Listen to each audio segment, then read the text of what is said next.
नमस्ते शार्क्स। नमस्कार। मैं Pratibha Kanoi, 68 years, founder of Mommy's Kitchen. यह मेरे बेटे विकास और विशाल।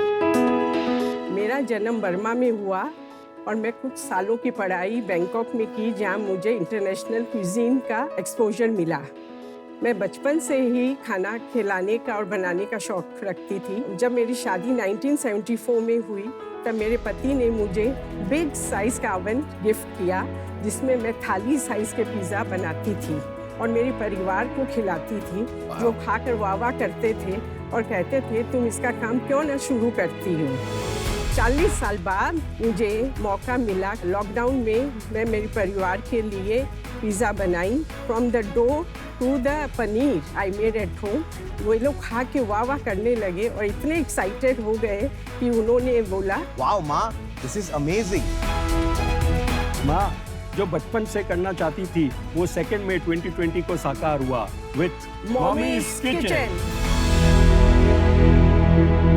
हम सर्व करते हैं freshly baked, thin crushed, crispy vegetarian pizzas. और इसकी खासियत यह है कि ये कई घंटों बाद भी क्रिस्प रहती है।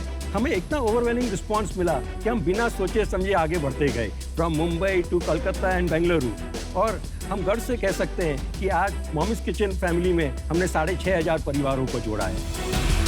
मैं गर्व से कह सकती हूँ कि अमिताभ बच्चन जी का भी और उनका परिवार भी हमारी मॉमीज किचन में शामिल है।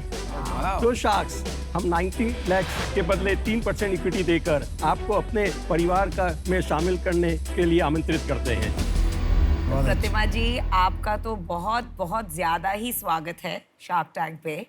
आप 68 बिल्कुल लगती नहीं है।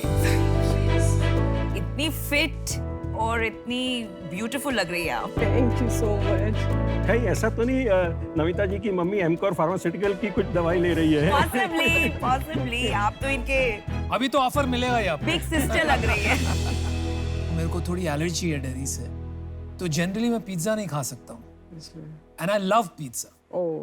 तो आज आपने ये खिला के मेरा एकदम ड्रीम पूरा कर दिया। Nice, thank you.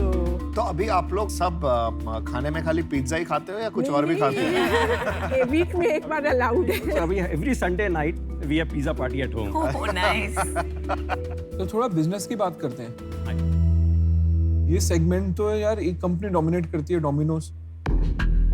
जो कंसिस्टेंसी है और अक्रॉस सिटीज और अक्रॉस आउटलेट्स, आप कहीं से भी डोमिनोज का पिज्जा मंगाइए, आपको सेम एक्सपेक्टेड टेस्ट मिलता है। आपका विजन क्या है? आपको एक आर्टिजनल पिज्जा की तरफ जाना है या आप भी QSR की तरह बड़े आउटलेट्स खोल के इसको पैन इंडिया लेके जाना चाहते हैं? ये हम इसे pan India with multiple cloud kitchens and take away joints खोलना चाहते हैं इसका।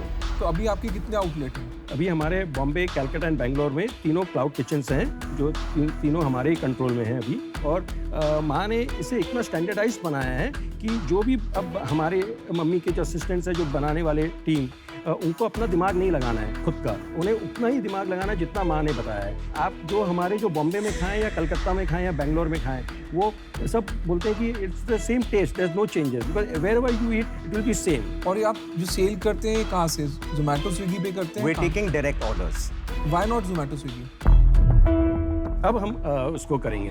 आपने कस्टमर कैसे ढूंढे? पहला कस्टमर ढूंढना ना किसी भी सेल्स में सबसे इम्पोर्टेंट होता है। हाँ, जब मेरे रिलेटिव्स है, मेरे भाई भाभी, फ्रेंड्स है, माउथ टू माउथ स्प्रेड होता है। हमने हमारे फेसबुक और इंस्टाग्राम में पोस्ट किया। बट रेफरल मार्केटिंग से आपने सबसे ज्यादा करा। अभी तक कोई कंपनी को हायर नहीं किया फॉर मार्केटिंग। तो आपका बिजनेस जो है, जैसे आपने 3 जगहों में खोला, उनसे टोटल कितना बिजनेस होता है अभी आपका?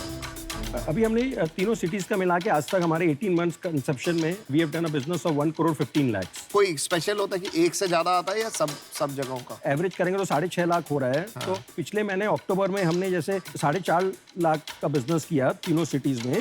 2.5 लाख अगर बॉम्बे ने किया है तो 2.25 लाख कलकत्ता ने किया है, 50,000 बैंगलोर ने किया। अच्छा, और एक क्लाउड किचन चलाने में आपका खर्चा कितना आता है? All the 3 cloud kitchens are currently in our house. Bombay में हमारा infrastructure already there, so we need to get only the couple of things, equipments. And Calcutta में भी हमारा खुद का है, तो वहाँ भी हमारे पास सेटअप था। बैंगलोर में हमारी सिस्टर ने स्टार्ट किया है, तो वहाँ भी सेटअप था, सिर्फ मशीन और सब लाने पड़े। फैमिली बिजनेस है, फैमिली ने पहले ऑर्डर दिए, फैमिली ने क्लाउड किचन खोली, सही किया है, राइट। क्योंकि सबसे इजी काम होता है पहले अपने लोगों को जोड़ लो, फिर धीरे धीरे बाहर जाते हैं। बट इसमें एक नेगेटिव भी थोड़ा सा ये होता है कि आपको अभी मॉडल की इकोनॉमिक्स नहीं पता कि अगर आप कहीं बाहर खोलने जाओगे तो वो कितने का खुलेगा। सर सब मालूम है, बताओ। अगर हम आज बाहर क्लाउड किचन खोलते हैं तो it will cost me 10,80,000 machine वगैरह सब इंक्लूड करके। Total cloud kitchen. इसमें बिजनेस बड़ा कैसे बनेगा? आप अभी भी ये ठीक से जवाब नहीं दे पाए कि आप जोमेटो स्विगी पे क्यों नहीं बेच रहे हैं? They charge 28%। दुनिया दे रही है, दुनिया दे रही है, पर they are covering only 6 kilometre radius and from Andheri हमें ऑर्डर्स आ रहे हैं पेंट रोड कब फॉर इट। वो तो आएंगे ही ना। We wanted to do it, the reason why कि हम आज वहां पर करने लगे और हमें ऑर्डर स्लो होने लगेगा। कहीं आपको ये डर नहीं लगता कि अगर ऑर्डर आ गए मैं फुलफिल नहीं कर पाऊँ? नहीं ऐसा नहीं। चलिए मैं आपको अपना डिसीजन बताता हूँ। मेरे को ये लग रहा है कि आप एक अच्छा क्लोजली नेट फैमिली बिजनेस चला रहे हैं। अगर कोई आज में आके मेरे को बोलता है मैं क्लाउड किचन कर रहा हूँ, मेरा पहला सवाल होता है आप जोमेटो स्विगी पे कितना बेचते हैं? आप बोल रहे हैं हम बेचते ही नहीं है, ठीक है। मेरे को उसमें लॉजिक नहीं समझ आ रहा है, मेरे को इन्वेस्टेबल बिजनेस नहीं लगता, तो मैं इससे आउट हूँ। ये आप कह रहे हो कि आपका सालाना सेल है 1.15 करोड़, राइट। लेकिन आपने ये भी कहा कि अक्टूबर में आपकी 4.5 लाख रुपए की सेल है, राइट। तो ये आंकड़े बैठे नहीं। मैंने अक्टूबर महीना आपको बताया, कहीं पर हमारी सेल 7 लाख भी हुआ है, कहीं 9 लाख भी हुआ है। नहीं तो ऐसा क्यों होता है ये समझाइए तो आप। बढ़ता ही रहना चाहिए, जिस जैसा आपका टेस्ट है तो कभी कम हो ही नहीं सकता। जो मेन जब लॉकडाउन था ना तब हमारे business 8 lakh 9 lakh 7 lakh that time we were lockdown पे लोग ज्यादा ऑर्डर कर रहे थे घर पे। फिर ये खुल गए। और देखिए हिंदुस्तान मेंटेलिटी, आप भी मुझे बताइए कि हम 700 रुपये डिलीवरी कब पर रेट का ले रहे हैं। नेपेंसी रोड का 700 रुपया डिलीवरी चार्ज। यस, बात तो वही हो गई जो अश्नीर भी कह रहे थे। क्यों ले रहे हैं? वो तो 28% दे के आपको 6 kilometre radius only. I don't solve my problem. और उसके लिए आप किचन वहां पे डालिए ना। हाँ तो वही तो करना चाहते हैं सर। पर आप घर से बाहर नहीं निकल रहे हैं ना, प्रॉब्लम ये। जो एंटरप्रेन्योर्स होते हैं ना वो हसल करते हैं। असल में क्या होता है ना कि खाना भी वो बनवा रहे हैं और डिलीवरी भी वो करवा रहे हैं और जोमेटो को भी वो संभाल लेते हैं, स्विगी को भी संभाल लेते हैं। आपका तो इतना बड़ा काम प्रतिभा जी ने संभाल लिया है कि प्रोडक्ट तो वो देख रही हैं, आपको तो दोनों को खाली एक चीज करनी थी कि डिलीवरी और उसकी एक्सपेंशन की बात करनी थी। आप दोनों को तो उसी पे दिमाग लगाना था और कुछ तो करना ही नहीं था। एक बात मैं समझाता हूँ आपको। अभी क्लाउड किचन का सारे देश में इंफ्रास्ट्रक्चर फैल रहा है। आपको 10 लाख रुपए लगाने की जरूरत नहीं है। आपको 1.5-2 लाख रुपए में you are ready to go with the cloud kitchen. किसी और का इंफ्रास्ट्रक्चर लीजिए, स्विगी खुद देगी आपको, जोमेटो खुद देगा आपको, रेस्टोरेंट से आप पार्टनरशिप कर सकते हैं। मैंने अपना डिसीजन बना लिया है। मेरे को लगता है आपका प्रोडक्ट तो अभी तक बेस्ट ही है जो मैंने आज तक टेस्ट किया है।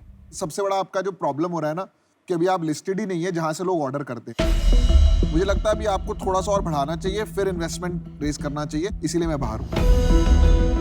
मेरा डिसीजन है कि मैं आउट हूँ इसलिए कि अभी बहुत सारा काम बाकी है।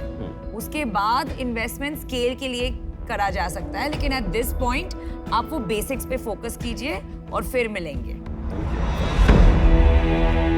मेरा ये मानना है कि आपका प्रोडक्ट बहुत अच्छा है। आप एक दूसरा रास्ता बना सकते हैं, इसको धीरे धीरे भी बढ़ा सकते हैं। एक बार एक हद तक पहुंच गए जहां आपको लगता है कॉन्फिडेंस आ गए, डिस्ट्रीब्यूशन समझ गए, मार्केटिंग समझ गए, उस टाइम आप सोचिए फंडिंग लेनी है कि नहीं। अभी वो बात नहीं है, इसलिए मैं आज आउट हूँ। लेकिन आपको बहुत बहुत शुभकामनाएं and wish you the best. चारों शाख आउट है। मेरे को ना अपनी मम्मी की भी याद आ रही है इसको देख देख के, और मुझे ऐसे देख के ना मुझे धर देती थी अगर मैं ठीक से काम नहीं करता ना। 1-2 लगाए, उससे ना मुझे लगा कि मैं ठीक बंदा बन गया। मुझे लगा आपको लगा ही नहीं है इन्होंने, अगर वो ठीक कर देता लगाई कभी नहीं। ये बहुत स्वीट सी लग रही है। तो मुझे यही प्रॉब्लम लग रही है कि आपको अगर बचपन में जो गलती करी है ना वो इनको वो ठीक करके ना अगर आप वो एग्जीक्यूशन कर लेते ना सर, तो हम सब बहुत एक्साइटेड होते हैं। क्लाउड किचन फ्यूचर है इंडिया का। पर क्लाउड किचन आप करना चाहते हो कर लो, और ये फिर आओ आप शार्क टैंक में और प्रतिभा जी हमसे पूछेंगे अपने 2-3 ठीक है लगाए नहीं लगाए। ठीक है, अभी के लिए हम 5 आउट है। Thank you so much and all the best. All the best. बहुत बहुत धन्यवाद, बहुत बहुत शुभकामनाएं।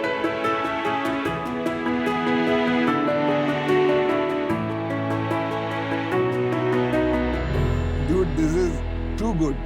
प्रोडक्ट बहुत अच्छा है। And I agree with you. It's so crisp. अब खा लेते हैं।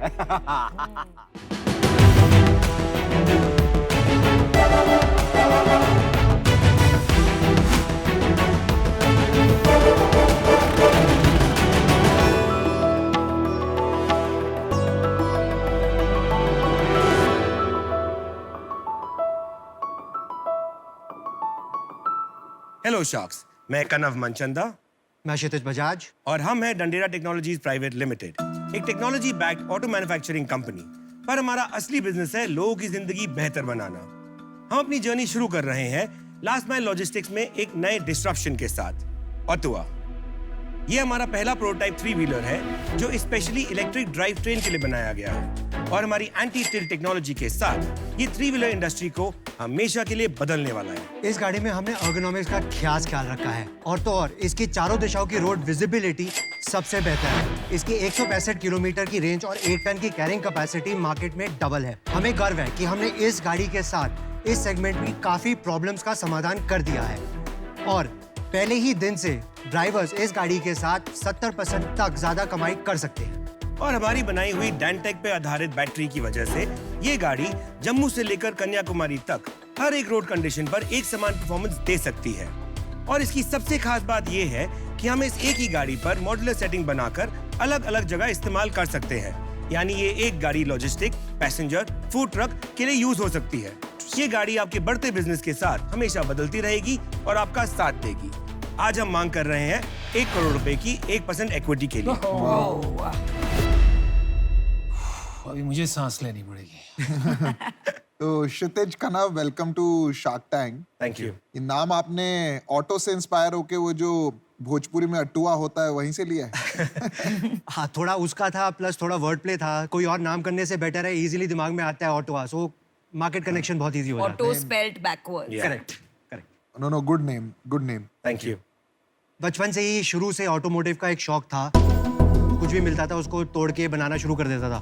10+2 के बाद मैं ऑटोमोटिव डिजाइनिंग के कोर्स में चला गया। मैंने 4 साल तक वो करा, और उसके बाद से और 16 साल से मैं इसी इंडस्ट्री में हूँ। और आपका background sir? I have been a pure business background. आप लगते हो एकदम बिजनेसमैन पक्के। फैमिली बैकग्राउंड बिजनेस है, फादर्स बिन टू बिजनेस। पापा का मैन्युफैक्चरिंग ऑफ पीयू फोम का था। I started with that, did that for 2-3 years. Then मैं फिर उसके बाद हॉस्पिटैलिटी में गया। उसके बाद 3.5 साल से ऑटो डंडेरा में आ गए थे। और एक दूसरे के साथ कैसे तालमेल हुआ आप लोग? हम एक दूसरे को 25 साल से जानते हैं। हम स्कूल से दोस्त हैं। क्या इक्विटी स्ट्रक्चर वगैरह है और आपका क्या इन्वेस्टमेंट? हम दोनों ने अभी तक इसमें 70 लाख इन्वेस्ट किया था। शार्क टैंक पे आने से 10 दिन पहले हम एक और डील साइन करके आए थे, जहां हमने 49% हमारे पास है, 49% एक नई कंपनी के पास है गुड़गांव की, एंड 2% इंक्यूबेटर के पास है जिन्होंने हमें वहां उस कंपनी से मिलवाया था। जो नई कंपनी आ रही है उन्होंने 30 करोड़ का इन्फ्यूजन करना है, एंड हमारा लॉजिस्टिक व्हीकल का पहले 100 पीस का जो इन्वेस्टमेंट लगेगा वो सारा उस 30 करोड़ में से होगा। 49% दे दिया आपने शुरू में? 49% हमने एक्सपोनेंस को दिया। एक हम जानते हैं कि इतनी बड़ी इंडस्ट्री सेटअप करना, एक OEM सेटअप करना, आपको हेल्पिंग हैंड्स चाहिए रहते हैं। आप अकेले इतना बड़ा एम्पायर नहीं संभाल सकते हैं। क्या है बैकग्राउंड एक्सपोनेंट्स का, उनके बारे में बताइए, बिकॉज बड़ा स्टेक है उनका। एक्सपोनेंट्स एक उनका विजन ये है, जो फैमिली फार्म बिजनेसेस का रिसोर्सेज है और जो स्टार्टअप्स को जरूरत होती है उस कनेक्ट्स की, उन रिसोर्सेज की, उनमें एक लिंक प्रोवाइड करते हैं वो। या मेरे को एक बात बताओ कि तुम दोनों के पास इक्वल है आपस में? हाँ जी, हाँ जी। तो जो 49% वाला है वो तो तुमसे भी बड़ा हो गया ना इंडिविजुअली? जी जी। तो फिर उसको क्यों नहीं लेके आए? वो 10 दिन पहले ही आया था। क्या हो गया? मतलब फ्लाइट तो चलती है ना दिल्ली से बॉम्बे की। बट वो अकेला नहीं होगा। आधार कार्ड थोड़ा 10 दिन पहले बना उनके- उसका। एग्जैक्टली, उनके ग्रुप में 5 या 6 आदमी कोई है। तो होगा करता धरता। मेरे को हाँ है, बट अब उनको नहीं है।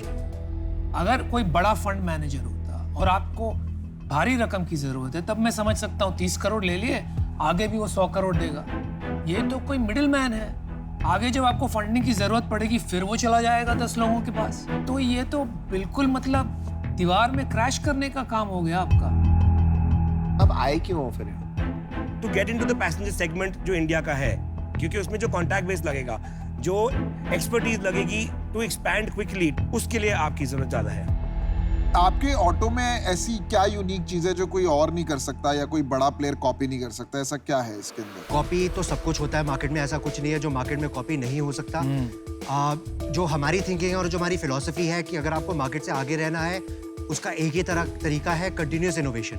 आप आगे बढ़ते रहिए, रुकिए मत, उनको कैचअप खेलने दीजिए रादर देन आप कैचअप खेलिए। एक्चुअली यहाँ मैं आपसे डिसएग्री करूंगी क्योंकि मैं पुणे से हूँ और सबसे बड़े ऑटो प्लेयर्स स्पेशली बजाज तो पुणे से है और उनकी R&D टीम इतनी स्ट्रांग है और उनके वहाँ से इतने इनोवेशंस, नए मॉडल्स आते हैं। Definitely, I mean ma'am. Global export करते हैं वो लोग 60% बिजनेस, तो ऐसे ही थोड़ी कोई नॉन इनोवेटिव प्रोडक्ट खरीदेगा। There is a difference between an entrepreneur and an R&D team.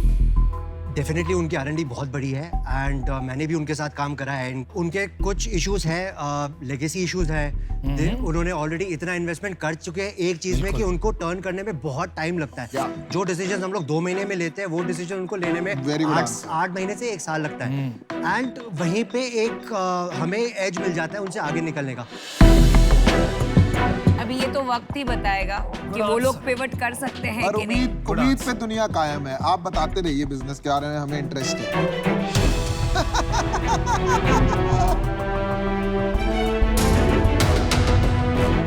ये इलेक्ट्रिक व्हीकल है? हाँ जी बिल्कुल। पर मार्केट में और भी इलेक्ट्रिक ऑटोज बहुत है। बहुत है। उस पॉइंट पे मैं बिल्ड करना चाहूंगा। पियाजो ने अपनी इलेक्ट्रिक व्हीकल लॉन्च कर दी है। उनके पूरे R&D के साथ भी उनकी गाड़ी 70 साल से वैसी है जैसी आज उन्होंने लॉन्च करी है, इवन इलेक्ट्रिक के साथ। इन गाड़ियों के साथ प्रॉब्लम क्या है? ज्यादातर गाड़ियां जो आ रही है वो रेट्रोफिट्स है। उन्होंने EV के लिए स्पेशली गाड़ी नहीं बनाई है, तो उसके साथ जो इश्यूज जो 70 साल से आ रहे हैं वो आगे कैरी फॉरवर्ड हो रहे हैं, जिसकी वजह से जो मेजर कंज्यूमर्स है लाइक फ्लिपकार्ट, अमेजोन, उन्होंने बोला कि हमारे पास ये गाड़ियाँ नहीं चलती। उनकी गाड़ी सिर्फ 80 किलोमीटर से 100 किलोमीटर चलती है और ये सब जो इनएफिशिएंसीज है वो सारी कैरी फॉरवर्ड हो रही है लेगेसीज की वजह से। और उसी चेन को हमने ब्रेक करने के लिए इस गाड़ी को एकदम स्क्रैच से बनाया है। तो आपकी गाड़ी देख सकते हैं क्या? प्लीज मैं भी देखना चाहता हूँ। मैं भी देखना चाहता हूँ। ओ भाई साहब, थोड़े वो ये प्रोटोटाइप है तो थोड़े निकल जाए।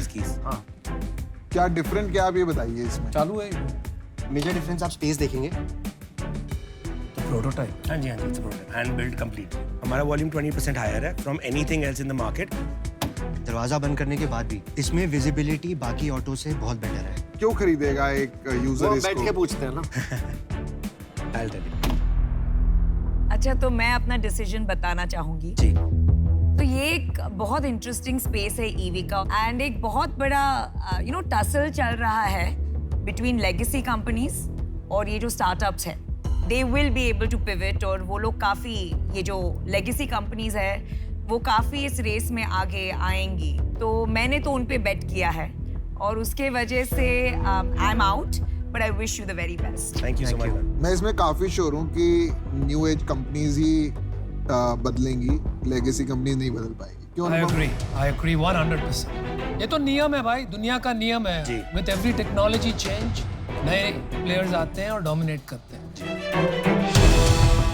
तो हमारा तो विश्वास है, टूट विश्वास। वक्त बताएगा। मैंने अपना डिसीजन बना लिया है। मुझे लगता है आप एक्साइटिंग कंपनी है, ब्रांडिंग भी अच्छा है, आपका एक्सपीरियंस बहुत बढ़िया है, पर मुझे लगता है जो आपका इक्विटी स्ट्रक्चर है उसमें प्रॉब्लम है। क्या ना, मल्टीपल होल्डर्स आ गए हैं इस कंपनी के अंदर, तो बहुत सारे डिसीजन मेकर, बहुत सारे इन्फ्लुएंसर्स हैं, वो वाला इशू है। अगर एक स्ट्रेटेजिक इन्वेस्टर ने 49 लिया होता तो मेरे को उससे कोई प्रॉब्लम नहीं थी। तो इन रीजन की वजह से मैं बाहर हूँ। मेरे को भी यही प्रॉब्लम है। मेरे को भी ना आपने जो 49 दिया ना, मेरे को लगता है कि अपने हाथ में कुछ नहीं बचा अब आपके। तो अगर मैं डील भी क्लोज कर दूं यहाँ पे, उसका भी मुझे नहीं लगता कोई फ्यूचर लग रहा है। तो अभी 2 शार्क्स बचे।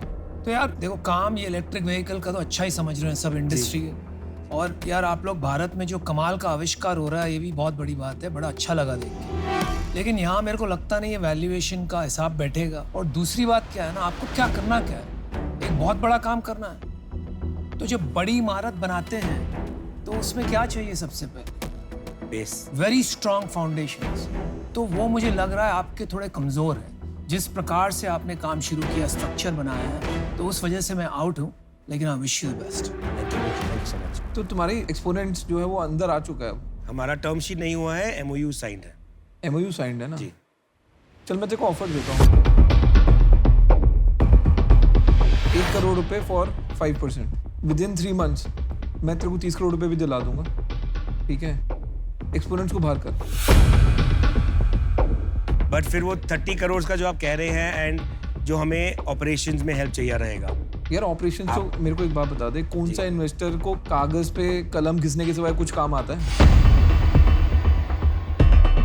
तो इन्वेस्टर की बस की थोड़ा ना होता है. तेरे को लग रहा है इन्वेस्टर लैंड ढूंढेगा, असेंबली लगाएगा, तेरे टायर सोर्स करेगा, लाइट सोर्स करेगा, कुछ नहीं करने वाला इन्वेस्टर. वो बोर्ड मीटिंग में आके तेरे को गाली सुनाएगा बस. तेरा MOU साइन हुआ है, ठीक है, प्रोटोटाइप पे ही है, क्यों गलती करने पे जा रहा है? एंड दूसरा मेरे को जो पर्सनली लगता है 30 करोड़ रुपए जब सामने पड़े होते हैं ना जी, अच्छे ना नहीं कर पाते जी, ठीक है, और आपकी तो पहली इन्वेस्टमेंट है जी, तो सामने से 30 करोड़ रुपए चल के आएंगे तो आप भी बोलोगे यार ठीक है करते हैं जी. तो मेरे को लगता है आप कहीं पे वहां बह गए और आपने एक हेस्टी डिसीजन ले लिया. अगर आप उसको अनवाइंड रिवाइंड करने को तैयार है, मैं आप पे पंट लेने को तैयार हूँ. अगर आप लेने को तैयार है, मैं कहता हूँ आप 1 करोड़ जो दे रहे हैं आप लाइन ऑफ क्रेडिट पे दे दीजिए. आप 1% लीजिए equity on a line of credit of 1 crore, जिस पे आप मुझसे से 5 या 6% ले सकते हैं रिटर्न. 5-6% पे तो मैं सर मैं आपको 1% इक्विटी दे रहा हूँ. चेकबुक ढूंढने भी नहीं जाता मैं 5-6% पे. तो 12% तो मैं देता हूँ यार, तू क्या बातें कर रहा है? सर इक्विटी भी तो मिल रही है 1%. 1 करोड़ रुपए देता हूँ जी, 1 लाख रुपीज एज इक्विटी जी, और 99 lakhs एज डेट जी. 1 लाख पे आपको कुछ नहीं देना, वो वापस भी नहीं देना जी. 99 लाख जो डेट है उस पे आपको 12% के हिसाब से सर्विस करना है और ओवर 5 years आपको अमोर्टाइज करके मेरे को पे बैक करना है. और 1 लाख के लिए वो 1 लाख के लिए 1% 1% इक्विटी जी. अच्छा ऑफर है भाई. हमें 2 मिनट मिल सकते हैं? हाँ बिल्कुल. Thank you.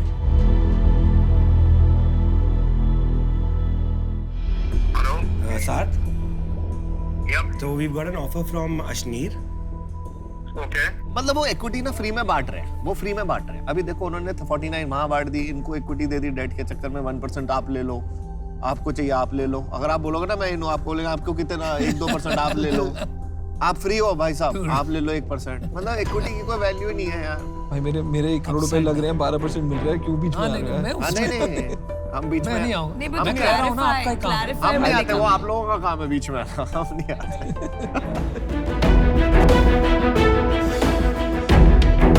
हाँ जी,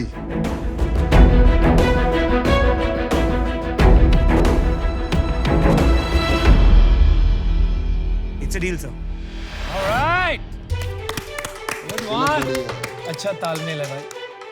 Congratulations. Thank you so much.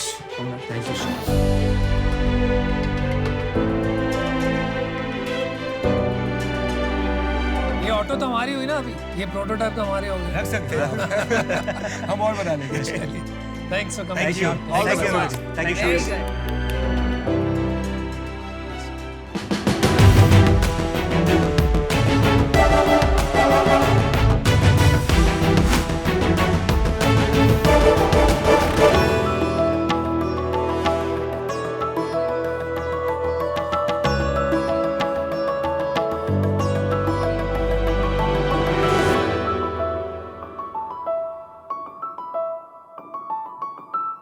नमस्कार शार्क्स. नमस्कार. मैं श्रुति रेड्डी, 36 इयर्स, पिछले 6 साल से अंत्येष्टि फ्यूनरल सर्विसेज चला रही हूँ. अंत्येष्टि means last rites in Sanskrit. Antyeshti Funeral Services is a one-stop solution for all post-death related rites like freezer box, Hirsch vans, जिसमें बॉडी को हम लोग घर से क्रिमेशन घाट तक लेके जाते हैं, सामग्री, फ्यूनरल पंडित्स एंड अस्थि विसर्जन, पितृ कार्यास, हम लोग सब कुछ फ्यूनरल सर्विसेज का हम लोग कराते हैं. पिछले 6 साल में हम लोगों ने करीबन 5,000 प्लस फ्यूनरल्स कराया है. We are right now present in 25 cities and across 7 different countries. हम अगले 5 साल में अंत्येष्टि को हाउस होल्ड नाम बनाना चाहते हैं और इस चीज के लिए मैं शार्क से 50 lakhs मांग रही हूँ for 2.5% stake in my company. तो श्रुति, शार्क टैंक पे आपका स्वागत है. Thank you ma'am. Revenue model मुझे ठीक से समझ में नहीं आ रहा है. Right now we are working purely on aggregation model. Okay. तो आप खुद की सर्विसेज नहीं प्रोवाइड करती हैं, you simply aggregate from other people. Yes sir, actually हम लोगों ने शुरू किया था खुद की सर्विस प्रोवाइड करना कोलकाता में, बट मैंने ये चीज़ देखा है कि अगर स्केल करना है तो एग्रीगेशन मॉडल में ही जाना बेटर है sir. When I started off 6 years back, तब शायद हम लोग बस 5-6 लोग थे. आज 2 कोविड वेव्स के बाद करीबन 35 लोग हैं इस स्पेस में। 35 पीपल मतलब 35 कंपेटिटर्स है आपके? हाँ जी। श्रुति, जब आपने स्टार्ट किया तो आपको ऐसा क्यों लगा कि ये सर्विसेज, फ्यूनरल सर्विसेज इम्पोर्टेंट है और आपको करना चाहिए? मैंने ये चीज देखा है कि when you lose someone it's very important कि आपको ग्रीव करना है, पर जब अभी ये सर्विस में जब कोई प्रॉपर सा प्रोफेशनल सा एजेंट नहीं है तो क्या होता है कि फैमिली को ये सब चीजें करना पड़ता है। और मैंने ये चीज भी देखा है कि it's like about 1.2 billion people है, उसमें से अगर 9% डेथ रेट है, अगर उसमें से even if I take just urban deaths like about 25% deaths भी अगर मैं लेती हूँ तो उसमें से our market is like really coming to close to $1 billion. Shruti, आपकी रेवेन्यू क्या है? तो हमारी लास्ट ईयर की रेवेन्यू रही है 1.16 करोड़ सर। उससे पहले जब हम लोग स्टार्ट किए हैं it was about 12 lakhs, then went to 22.5 lakhs, फिर वहां से गई थी 55, 65 एंड देन टू 1.16 सर। और this year? For FY22 we'll be having a revenue of about 2 crores. I would like to share here on the tank is that इसमें margins हमारे 50% तक बनते हैं। तो 2 करोड़ में आपका 1 करोड़ का मार्जिन होगा इस साल। हाँ और जी। Net profit? About 6% of it sir। कहाँ जाता है बाकी पैसा? It is mostly in salaries and marketing। तो ये कस्टमर एक्विजिशन में जाएगा ना? हाँ जी। इस बिजनेस Yes, में sir। प्रॉब्लम यही है ना, आपने किसी को सर्विस प्रोवाइड करी तो आप उसको ये भी नहीं बोल सकते यार कोई और मर जाए तो बताना। रेफरल तो नहीं कर सकते ना भाई, रेफरल कर देना अगली बारी, या आप रिश्तेदार में या मेरे पे रिव्यू छोड़ देना, तो ये तो हो नहीं सकता। सर यहाँ पे मैं आपको एक चीज बताती हूँ कि in fact there is something common that my startup and Anupam sir Shaadi.com startup also shares कि हम दोनों की बिजनेस में लाइफ टाइम वाले customers literally zero, so we can't really referral है। 2 बंदों की शादी होगी Shaadi.com पे, दोनों जाके बोलेंगे, यहाँ पे कोई कुछ नहीं बोलने देखो वाला। हमारा ट्रैफिक 70% ऑर्गेनिक है। तो इनफैक्ट हमारे बिजनेस में भी काफी सारा ट्रैफिक हमको रेफरल से आता है, बिकॉज जब भी हम लोग कोई भी सर्विस देते हैं तो डेफिनेटली लोग उसके बारे में बात करते हैं। अच्छा, एक दूसरा क्वेश्चन मैं आपको पूछता हूँ, हाँ जी। Is there really such a big problem? देखो जनरली व्हाइल इमीडिएट फैमिली को बड़ा दुख होता है और वो सिचुएशन में नहीं होते कुछ कर सकें, लेकिन हमेशा फ्रेंड्स और कजन्स होते हैं जो ये काम ले लेते हैं इमीडिएटली। तो मुझे ऐसा लगा नहीं कि कोई मारा फिर रहा है कि अभी मैं क्या करूं। शायद एनआरआई में ज्यादा प्रॉब्लम है। आने वाले समय में जितने न्यूक्लियर फैमिली हो गए सर, और लाइक फॉर एग्जांपल जैसे बैंगलोर में काफी बहुत सारे लोग न्यूक्लियर फैमिली रहते हैं, पर जैसे किसी IT के पीपल बनने एंड पे तो ऑल सभी आते हैं ना, लॉजिस्टिक्स से ऑटोमेटिकली टेकन केयर ऑफ होती है। इंडस्ट्री बोलने का मतलब है इंडस्ट्री थोड़ी फ्रैगमेंटेड नेचर की है, इसको कंसोलिडेट करना बहुत मुश्किल है। आई थिंक ये कहना चाह रहे हैं आप एनआरआई के लिए नीश बिजनेस बना सकते हैं, वहाँ पे आप काफी प्रॉफिट भी कमा सकते हैं, लेकिन इन्वेस्टर के नजरिए से थोड़ा मुश्किल दिख रहा है। मैंने श्रुति अपना डिसीजन बना लिया है। आप शार्क टैंक में आने वाले one of the strongest entrepreneurs लग रहे हो मुझे, ठीक है। हर चीज का आपको पता है क्या मार्केट साइज है, और 2 करोड़ का business banana with 1 crore gross margin is not easy, ठीक है। आपको इसको स्केल करना चाहिए, थोड़ा सा अपना मार्जिन और बेटर करना चाहिए। मेरे हिसाब से अगर ये 50 की जगह 70% पे पहुंचेगा तो आपको ये 6% नेट प्रॉफिट की जगह 25% नेट प्रॉफिट मिलेगा। मुझे नहीं लग रहा अभी ये इन्वेस्टेबल बिजनेस है, इसलिए मैं बाहर। तो श्रुति, मेरा व्यू भी सिमिलर है, मैं भी आउट। अगर मैं आपको एक सजेशन दे सकता हूँ तो मैं बोलूँगा कि एक सिंपल नाम रख लो, ताकि मुझे किसी को दूसरे को बताने में, आज मैं यहाँ से भी जाऊँगा तो मुझे शायद मैं भूल जाऊँ। Great point, good point, very good point. ऐसा कुछ रखोगे ना इजी, जैसे एक कंपनी किसी ने खोली मकान.com, यू नो व्हाट आई वो मीन। मैंने ही खोली। हाँ, तो ऐसे कंपनी का नाम रखोगे तो आपके लिए अच्छा होगा। मेरा मानना ये है कि आप एक ऐसे प्रॉब्लम को सॉल्व कर रही हो जो प्रॉब्लम ही नहीं है, और मैं ये भी सोचता हूँ कि आप इतनी स्मार्ट हैं कि आपको अपने आप को ऐसे एरिया में अप्लाई करना चाहिए जहाँ पे और कोई प्रॉब्लम सॉल्व नहीं कर रहा। इसमें आप बिजनेस जरूर बना सकती हैं, लेकिन आप इस दुनिया में इससे ज़्यादा इम्पैक्ट कर सकती हैं, आप में उतनी क्षमता है। तो मैं तो इन्वेस्ट नहीं कर पाऊंगा। Good luck for your future. ठीक है सर, थैंक यू।